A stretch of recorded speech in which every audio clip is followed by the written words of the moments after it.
Hello, assalamualaikum mga lalabs, mga vayots. Good morning and Jum'ah Mubarak to all my fellow Muslims around the world. So tawag dito, pag-uusapan natin itong nakupo. Kamakailan iyon, si Bongbong Marcos, di ba dumalo sa ASEAN Summit ng Japan at dinaos iyon sa Malaysia. Walang putuop. Tapos, binasura siya ni Trump doon, pinahiya dahil sa hindi siya binigyan ng zero tariff sa ibang mga tawag dito, produkto ng Pilipinas na i-export doon sa USA. So,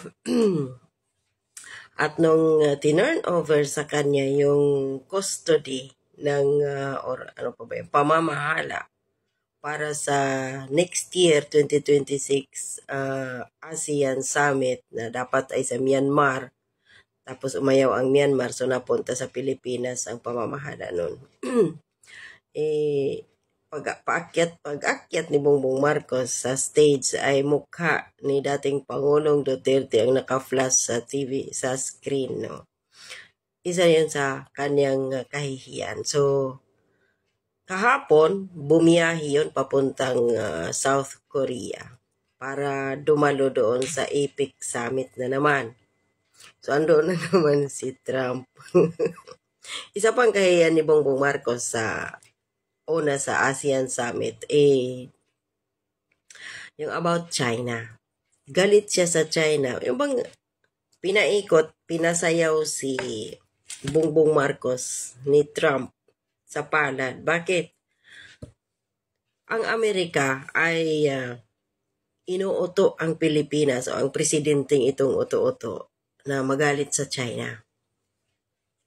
Pero, nung nasa ASEAN Summit sa Malaysia si Trump at si Xi Jinping, ay magkaibigan sila doon at meron silang bilateral agreement about trading sa negosyo. Samantalang si Bongbong Marcos galit na galit sa China.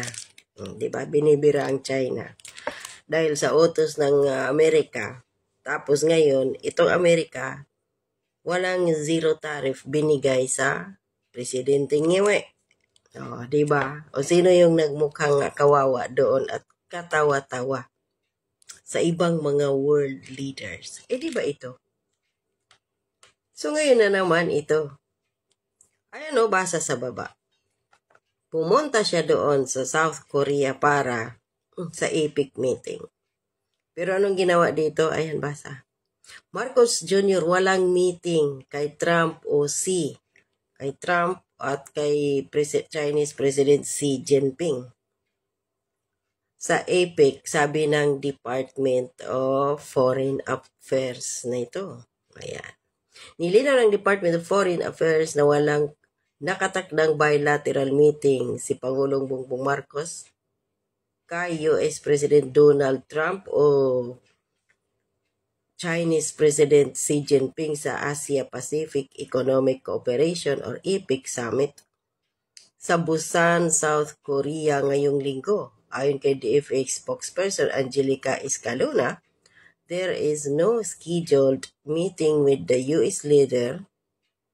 So, nang tanungin kung makikipagkita naman si Marcos Jr. kay President Xi ng China, sagot niya also no scheduled meeting.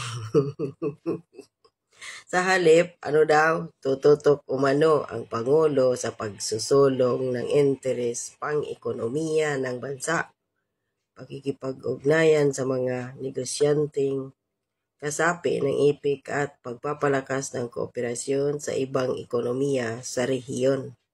So, dalawang bilateral posibleng meeting daw, no?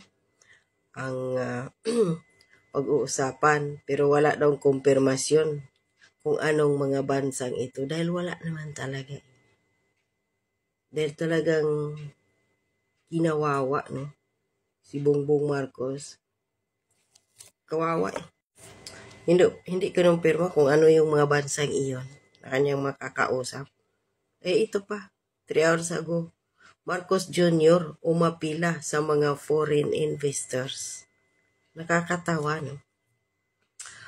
Umapila si Bongbong Marcos sa mga dayuhan, mamuhunan naman kayo sa mga Pilipino. Paano mamumuhunan, Bongbong Marcos, ang mga investor sa Pilipinas? Ikaw mismo ang problema eh. Lubog ang ekonomiya sa pamumuno. Pangiwi-ngiwi ka lang, putang ina ka. Tapos, hindi lang lubog ang ekonomiya, lubog sa utang at lubog sa korupsyon. Sinong tanga na mga investors doon mamumuhunan na baka iniisip lang ngayon kung mamuhunan sila doon, nanakawin mo lang ang kanilang mga pirang pinaghirapan na i-invest sa Pilipinas. Nakakahiya ka, Bongbong Marcos. So, sa gitna daw ng aligasyon ng garapalang korupsyon sa bansa, umapila. May kapal ka pa ng mukha. Naiharap sa kanila sa gitna ng aligasyon. Kaya hindi na-divert ninyo ngayon sa mga Duterte, no? Ang problema, para pagtakpan ang inyong pagnanakaw, hindi tanga ang mga taga-ibang bansa. So, garapalang korupsyon sa bansa, umapila si Pangulong Marcos Jr. sa mga banyagang mamumuhunan na patuloy na magtiwala sa kakayahan ng mga Pilipino. Kung sa mga Pilipinong ordinaryo, yes. Pero sa inyo na mga korap na politiko, wala silang tiwala. Sa kanyang departure speech bago bumiyahe patungong Busan, South Korea para sa 32nd Asia-Pacific Economic Cooperation Economic Leaders Meeting, hinihikayat ni Marcos Jr. ang mga negosyante sa rehiyon na maglagak ng puhunan. Hindi ka nga na pinaut. Yung project nga ng diba? Ng South Korea sa Pilipinas, binawi nga, di ba? Ay, nako. Binawi yun. So, ano pa? Ginagawa namang bobo. First of all, ito yan. If really wanted to protect local industries, ay, nako po. Bongbong Marcos, kawawa ka. So, ayon dito sa post ni Jason sa no Trump, no see, no invites. Nakakahiya. At this rate, it's less epic summit and more Marcos table for one. When world leaders start acting like you're part of the wallpaper, that's not a scheduling conflict. That's a diplomatic quarantine. Nobody wants to photo op. Ayan, anong sa Malaysia, no?